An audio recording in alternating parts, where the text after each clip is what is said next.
कोल्हापूर दक्षिणचे महायुतीचे उमेदवार अमल महाडिक यांच्या धडपडीला बळ देण्यासाठी त्यांना बिनशर्त पाठिंबा देत असल्याचं अभिषेक बोंद्रे यांनी जाहीर केलं। माजी आमदार महादेवराव महाडिक यांना भेटून बोंद्रे कुटुंबासह कार्यकर्त्यांनी अमल महाडिक यांना पाठिंबा देत असल्याचं जाहीर केलं। दरम्यान या पाठिंब्यामुळे अमल महाडिक यांचं मनोधैर्य उंचावल्याचं महादेवराव महाडिक यांनी सांगितलं। कोल्हापूर दक्षिणच्या विधानसभा निवडणुकीत महायुतीचे उमेदवार अमल महाडिक यांना विविध स्तरातून पाठिंबा मिळतोय। अनेक संस्था, संघटना आणि मान्यवर व्यक्ती महाडिक यांना पाठिंबा देत आहेत।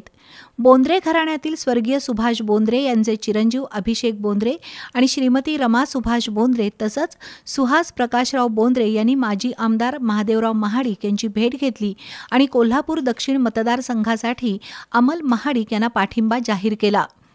आमदार नसतानाही अमल महाडिक यांनी दक्षिण विधानसभा मतदारसंघातील गावागावांसाठी निधी खेचून आणलाय।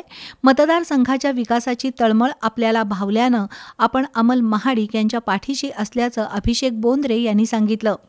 दरम्यान बोंद्रे कुटुंबाचं स्वागत करून त्यांच्या पाठिंब्यामुळे अमल महाडिक यांचं मनोबल उंचावलंय। त्याचा निवडणुकीत निश्चितच फायदा होईल असं माजी आमदार महादेवराव महाडिक यांनी सांगितलं। यावेळी युवराज पाटील, राहुल दळवी, भिकाजी पाटील, अजित पाटील, विशाल पाटील, अक्षय बिडकर यांच्यासह अनेक कार्यकर्त्यांनी अमल महाडिक यांना पाठिंबा जाहीर केला। त्यांचंही महाडिक यांच्या वतीनं स्वागत करण्यात आलं।